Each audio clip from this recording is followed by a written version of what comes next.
Hello po mga kabayan, kamusta po kayo? Sana po nasa maayos po kayong kalagayan. Si Kamanong po inyong likod ay nagbabalik po muli at tayo po ay magsama-sama magkomentuhan dito po sa Tambayan Makabayan. Mag-umpisa na po tayo.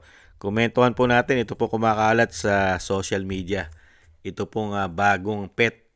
Ito pong bagong pet ni Attorney Topacio. At ito po ipinagmalaki niya kay Senator Alan Peter Cayetano, mga kababayan. Ito po, tingnan po natin at basahin po natin. Ito pong kumakalat sa social media na bago pong pet ni Attorney Topacio. Basahin po natin mga kababayan. Ito po, yan po ang kumakalat na bagong pet ni Attorney Topacio, mga kababayan. Ano raw po ang pangalan ng kanyang bagong pet? Basahin po natin. At ito po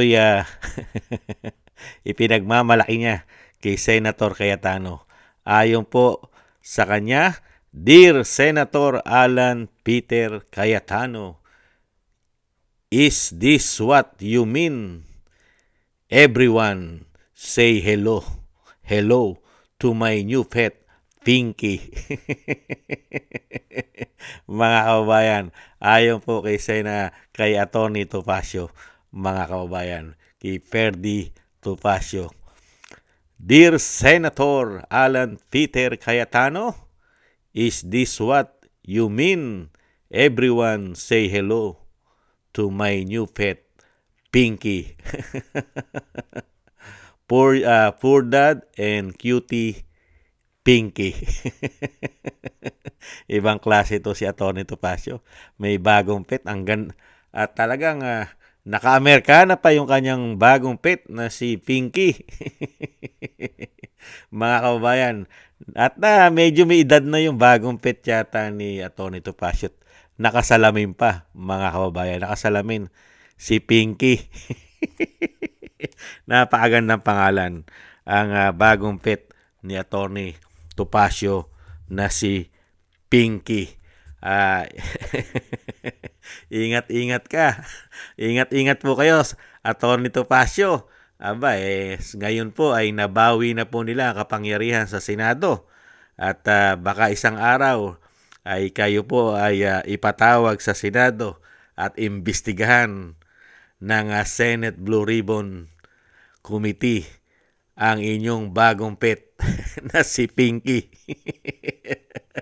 Ingat-ingat po kayo dahil alam naman po natin at alam din po ninyo na lahat po ng bumabatikos at nagsasabi po ng anomalya ng pamahalaan po na tinatawag po ng kanyang ate na bangag at tinatawag din po ng taong bayan na silupin. Mga kababayan, ang sindikatong gobyerno po ay nagkakampihan sa panahon po ngayon. Kaya ingat-ingat po kayo, Atty. Topacio. Baka isang araw kayo po ay kasuhan ng kasuhan po kayo ng inyo pong aso, ng inyo pong pet na si Pinky. Dahil si Pinky ay mukha po yatang may kahawig, mga kababayan. Meron po yatang kahawig si Pinky na mga tuta. Mga tuta dyan po sa Senado at tinatawag din po mga maleta boys di umano. Hindi kaya?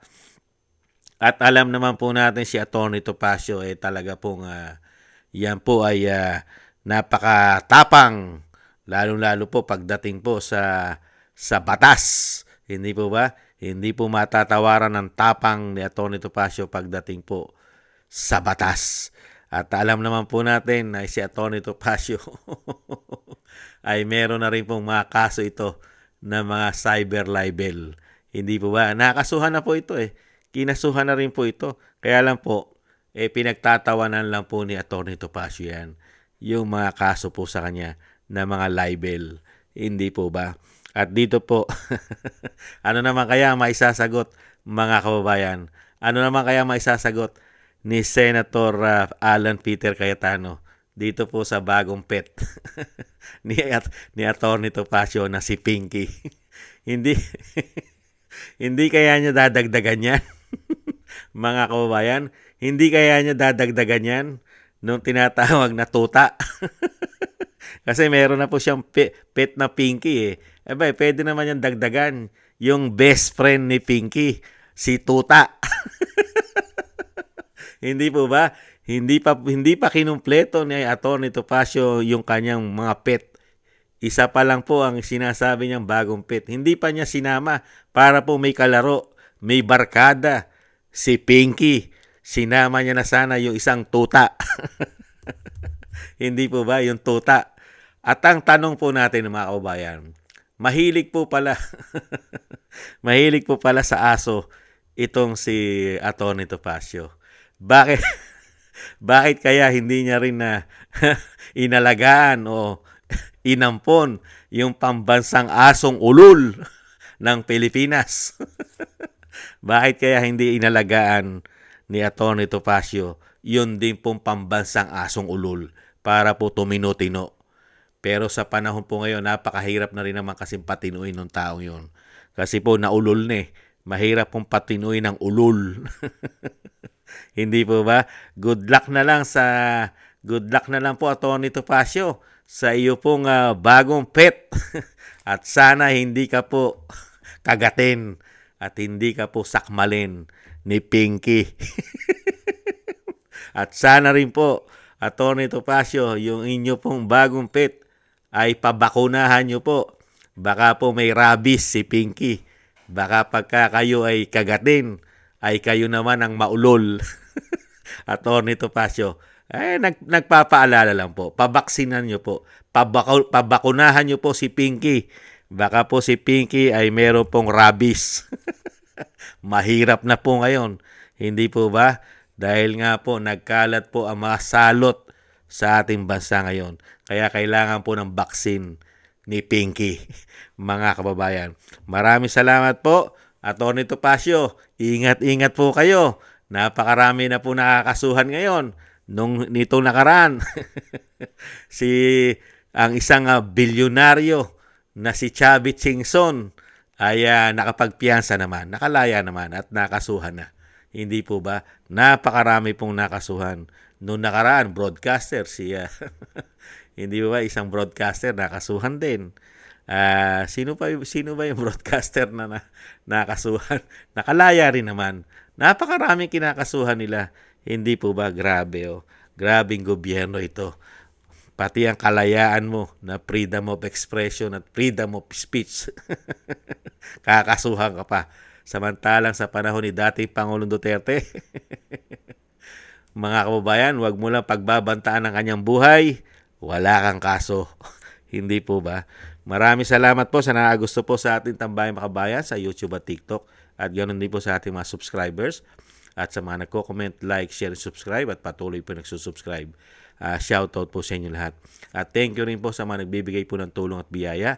Shoutout po kay Eric Hershaw from Canada, kay Baby Roman at Ate Isa from Cagayan Valley, kay Jem Aris from United Arab Emirates, Ani Jo, ako si Pilam, Jovelyn Watanabe from Japan, Julieta Silona from Australia, Gina Ray from Berlin, Germany, Jake Yahut from California, USA, Kingston from Hong Kong, Beichi Chiyoko, kay Chidorico Erguisa Jr., Arpel Villacorta, Wills Bubbles, Rosalina, Michelle Yamaguchi from Japan, Norma Garcia, Mary Natividad Blinden from Netherlands, Gayat Shena, Tatay Nick from Toronto, Canada, Nancy Lumampaw, Balance Vision TV, Jesus Valdepena, Rolando Guerrero, Mila Yi, Felipe Shapno from Texas, USA, Rolando Timbol from Alberta, Canada, Ma'am LB at Sir Manny from North Miami, Florida, USA, Melchorita Espinosa from Orlando, Florida, USA,